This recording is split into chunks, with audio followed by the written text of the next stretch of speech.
a celebration a mile high. They are headed Super Bowl 60. Trust this team, man. I'm not going to the Super Bowl. That sounds pretty good. The Seahawks are going back to the Super Bowl.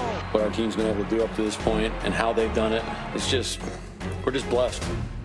Joe Buck ready. Hell yeah. Throw is made. Touchdown. Seahawks. Oh, wow. Absolutely thrilled. Shot downfield. Caught for the touchdown.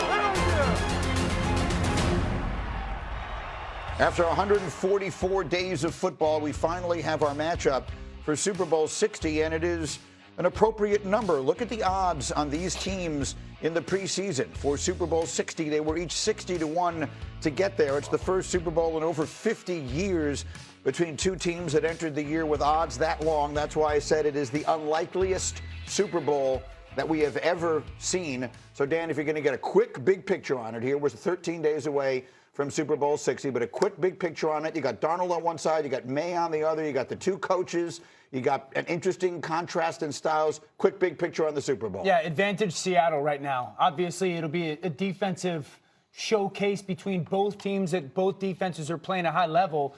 But with the way that Darnold has been playing and played last night, in comparison to the Patriots offense and really the Drake Maye kind of playoff run right now, you'd sit there and say you need more out of New England's offense because it has not been good enough. See, my couple thoughts is I think Mike Vrabel's going to want Sam Darnold to beat him. I think he's going to try to take away Kenneth Walker III, who's been a big part of Seattle's offense. And, look, we also got to look at the defenses that Drake Maye has gone against in the playoffs. Yes. He's gone against the Chargers. He's gone against the Texans and the Broncos. Yeah. Those are like three of the top five defenses in the league. Oh, guess who's number one? Right, exactly. Yeah. So it's that's no problem for Drake Maye, I believe. He'll know how to manage that. But they'll need more out of him. They'll need more. Totally. But I'm banking on Mike Vrabel saying, we're going to see if Sam Darnold can beat our defense. Well, I think it is interesting because the best defense on the field might not be Seattle's. All right, New England, during these three playoff games, have allowed 26 points. All right? That's three playoff games, 26 points. Right. You know when the last time that was done? That was the 2000 Ravens. I understand. That defense is pretty decent. So, to me, they don't get the credit that they deserve. And I think, look, the snow obviously has played factors into it. I think Drake Maye will be just fine. They better help that left tackle who can't block me. If they do that, they'll have a chance. You're talking about Will Campbell. Will Campbell. What do you think of him at left tackle?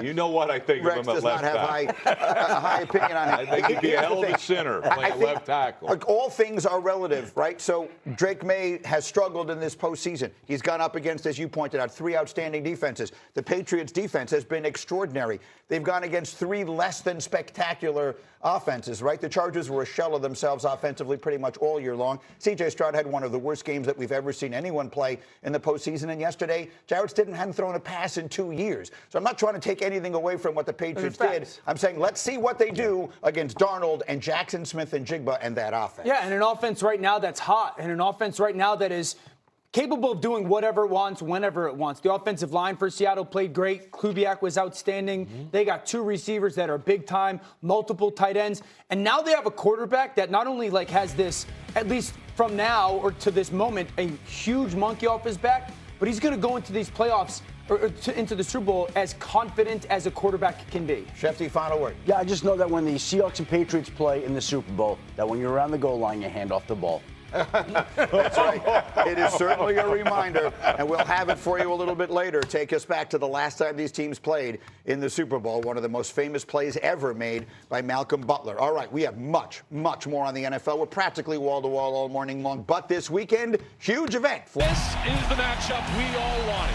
NFC supremacy, a spot in Super Bowl 60. A muff punt turns into a double-digit deficit for the Los Angeles Rams. I mean, it has been a raucous night tonight. Rams down 4, 31-27. Fourth down, looking end zone. He fires. It is incomplete. The Seahawks in the driver's seat. The Seahawks win, and the Seahawks are going back to the Super Bowl. Yeah! Incredible game in the NFC last night. Thanks in large part to both quarterbacks putting on a show. Just the second playoff game ever where both quarterbacks had 3 passing touchdowns and no picks. The other was that never forgotten 2021 divisional game between Allen and Mahomes, the 13 seconds game. Allen lost that game. Stafford ends up on the short end yesterday, leaving many questions about his future. John, do you expect Matthew Stafford to be back next season? Yeah, if he still wants to play, what the hell kind of question is that? The answer, yeah. You have to ask him. We've been totally present. I know that if he wants to, he's still playing at a pretty damn good clip. He's the MVP of the league, and if he's not, I got respect for everybody else, but this guy played at a level that's just different. I can't generalize, 6 months of my life, 10 minutes after a loss. So appreciate the guys in this locker room a whole hell of a lot. Everybody that helped me, and helped our team be as successful as we were this year. And that's all I'll answer for you. What were you just saying, D-Wood? That is kind of crazy. The fact that you would ask a guy like Matt Stafford 10 minutes after a game like that, like, are you coming back to play next year? Yeah. Like, what are we doing here? Yeah. That's the thing. Listen, as a person that's in the media, that was one of the things that frustrated me about the media. It's like, do you not understand the emotional toll when you lose a game like that, and then you're going to ask me if I'm going to be back, right after that game? It's like, but hold on. It's stupid. It's silly. It is stupid, silly, but it is the job, because there are not going to be many times that they have access to Matthew Stafford so they can ask him and to get his reaction. It's not something that is comfortable or common, but it has to be done, and I understand where you're coming from. That's just the job, unfortunately. The reality, and Sean McVay seemed like some exception to the question. No one is asking, is Matthew Stafford capable of coming back again? The question is, at this age and this stage of his life, does he want to come back for another season? And it's easy to understand why 10 minutes after a crushing, heartbreaking loss, he hasn't made up his mind yet, and one would assume it'll take him a little time to make up his mind. And these things are fluid, too. There have been plenty of times, I'm sure you've seen this, where a player thinks he's had enough, and then he takes a month or 2 months and he wants to play, or he wants to play and then he takes the time and says, I don't want to do it again. People change their minds. So you're asking for someone's thoughts at that moment, which doesn't mean it's certainly permanent, but they're looking to get some sort of indication. And the indication has been that Matthew Stafford would like to play next year, but needs some time to think about it and process it. What is your expectation, again, for those who are not aware? Dan, obviously, and Stafford, teammates forever, very close friends. I'm not asking you to betray any confidences here, but is your expectation he'll play another year? Yeah, I would have thought the only way he did not play next year was if he won MVP and won the Super Bowl. I would have thought, all right, that's the good way to go out type of thing. Right off John Elway sunset. type. Yeah. I would think just because of the way that they played this year, that he played this year, and the youth of their football team, that I hope he plays. I know this, to have 5,000 yards throughout the course of the year and 50-plus touchdowns, you're as good as, in throwing it, as good as anybody in the NFL. So I hope he plays. Okay. You know who doesn't want him to play? Every other team in the league. Yeah. Like, no way in hell you want to see this guy right here. Look, my advice to Stafford is this: retirement is overrated. All right, so play while you can. There's some truth to that now. He's such a. Right now he's at the top of his game. It's one of the greatest seasons we've ever seen a quarterback have. And here's the crazy thing. There was rumors that they were trying to trade him in the offseason last year. That came up. It was a mutual type of thing where they were exploring it, and he was exploring it, and they were exploring. And wisely, nothing happened. Yeah. He wasn't traded. And unwisely, the teams that were interested in him didn't get deals done, because Matthew Stafford obviously can play at a high level. But again, we're talking about him coming back. One of the reasons that he played this year, that he liked playing so much, is his girls are now old enough to see what he's doing, and they're into the football. Next year, they're another year older. Again, he has to take some time, but we would think that that'll be the case. So for Stafford, we'll see what winds up happening. And again, for those just joining us here, we reiterate, Stafford had a brilliant game last night. The offense was brilliant last night.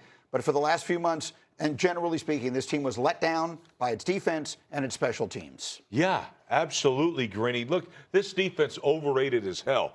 The last 9 games, they gave up scoring drives on 40% to the opposition. 40%. So this goes back to November. That's when this slide started. Yes. Right about the time we were going to say this guy is the next Don Shula. No, he isn't. And to me, that's part of the problem. You saw communication errors in the back end. Yeah. They've struggled to especially in the deep patrol. So to me, that's who lets them down. Now, Can they improve it? Absolutely. But it's got to be fixed by personnel has to get better and maybe something else. This game came down to Chris Shula versus Clint Kubiak. And Clint Kubiak, the offensive coordinator for Seattle, ran circles around him.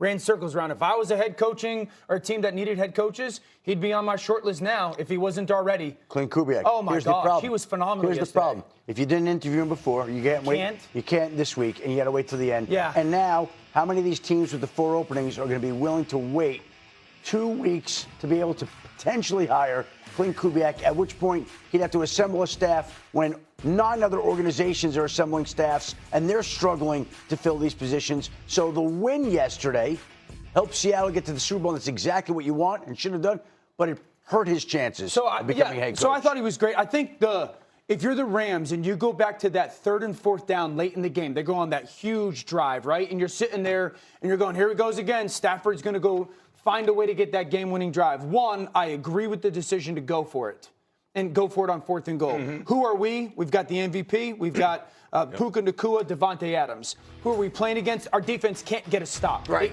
So I think going for it's the right thing. Here's the thing that's my biggest issue with it. The ball never once went to Puka Nacua or Devontae Adams. In that situation, when you get a 3rd down and 4th down on back-to-back, it's players. You got the ball. And I understand defenses do things.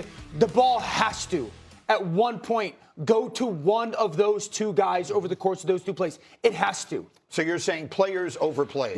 Listen, Rex knows this. Any coach, you know, when it's that time, it's players, not players. The ball's got to go. It's got to go to one of those guys, and that was to me that was the error in the whole philosophy. So the Rams, who for much of this year we thought was the best team in the NFL, come up short again in Seattle. Those 2 teams played 3 classics this year, and in the end, by this much, it's the Seahawks who go to the Super Bowl. And so let's circle it back to them. D. Wood, you're very close to the New York Jets. So you obviously were around Sam Darnold when he was drafted, number 3 overall. He was drafted behind Baker Mayfield, ahead of Josh Allen, ahead of Lamar Jackson in what is a legendary quarterback class. And as a starter, and actually Darnold has been to the Super Bowl, pardon me, as a backup with San Francisco. But that's, for the purposes of this conversation, not what's important. He winds up being the first one to get there. Allen hasn't led his team to the Super Bowl. Lamar has not led his team to the Super Bowl. And now Sam Darnold has the Seahawks in the Super Bowl. It's amazing. It truly is amazing. First of all, what a class. What a quarterback class that 2018 class was. But it's just, you know, what this speaks of is that development isn't linear in the National Football League. Here it is. Sam Darnold comes into the league, number 3 overall.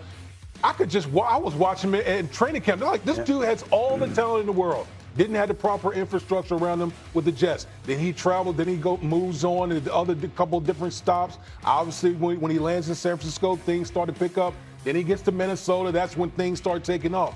But just the journey, that's the thing that I appreciate most about what Sam Darnold has accomplished. It's the journey. And think about this. In this same class, and I touched on it on the last show, was Josh Allen. He has to be kicking his butt, knowing the fact that you had control of the AFC East. Josh Allen, the Buffalo Bills, for 5 years, and you have nothing to show for it. Nothing. And now Mike Vrabel comes in year 1 and has taken the Patriots back to the Super Bowl. You don't think that Mike Vrabel and what the Patriots have done played into Sean McDermott not being in Buffalo right now? That, to me, it's just crazy how everything has worked out in this quarterback class. Shefty is nodding his head. That was part of the reason I believe they moved on from Sean McDermott, because not only did they fail to reach the conference championship game in the Super Bowl, but they're watching their division rival that had been a doormat in recent years come in, win the division, get to the conference championship game, now get to a Super Bowl. So how is it that Drake Maye has gotten to a Super Bowl before Josh Allen? How can that be? Because they gave up 15 points a game in the playoffs. Okay, but it happened. And a lot of things come into it, and this is not meant as necessarily a knock at Sean McDermott, because there's a million reasons why they lost a million games, and not all of them are coaching. But the other team I'm thinking of today, we talk about Minnesota and how they feel now letting go of Sam Darnold. I'm certainly glad Tennessee fired Mike Vrabel, right? Yeah. You sit and think about the decisions that get made. How does that look? And now, in hindsight, how about the job that Mike Vrabel has done getting this team back to the amazing. Super Bowl? Like, this is about as good a coaching job as I've ever seen.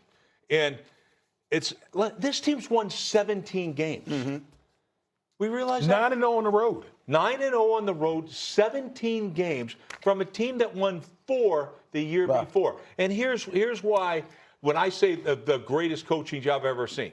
Because you know how many players improved? Every single one of them. It's not just about the people you bring in. All right? It wasn't, in which they made some great moves of bringing in players. They're not the difference. It was the guys on their team that improved are the difference, and that's coaching. You said they won 4 games last year. They won 4 games the last 2 years. And if they win the Super Bowl, they'll win as many games this postseason as they won in each of the last 2 years. How many games have Tennessee won since they fired Vrabel? Far fewer. Coming up, it is Mike Vrabel.